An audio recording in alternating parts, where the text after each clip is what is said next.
Situacija u Bosni i Hercegovini iz mog ugla posmatrano i zahvaljujući lošoj reakciji onoga što mi eufemistično nazivamo međunarodna zajednica polako, ali sigurno izmiče kontroli.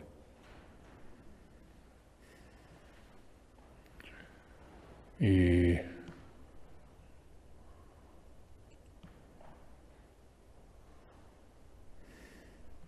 nisam siguran u kom to dalje smeru ide.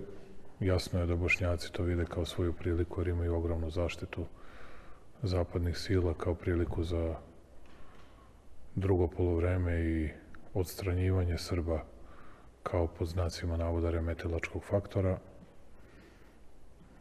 Iako vam to neće reći, ali suštinski žele ukidanje Republike Srpske sa svim njenim kompetencijama i prerogativima vlasti.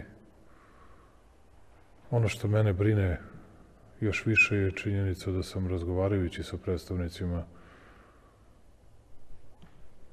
i Evropske unije i NATO-a i pojedinih zemalja, znate da su i Englezi bili u poseti pre nekoliko večeri, shvatio da niko u stvari ne želi nikakva kompromisna rešenja, već žele konačni obračun sa Miloradom Dodikom i žele, iako to neće potvrditi, već će vam reći da mi želimo da opstane Republika Srpska, ali da u stvari nema nikakve kompetencije do jednog trenutka, kao što su i nama govorili oko Briselskog sporazuma, ne bi li nešto olakšali narodu u Srpskoj. U svakom slučaju, teško vreme za naš narod, veliko breme na plećima naših ljudi. Jučerašnje odluke Austrije i Nemačke da zabrane ulazak Miloradu Dodiku, sledići im mnoge druge zemlje.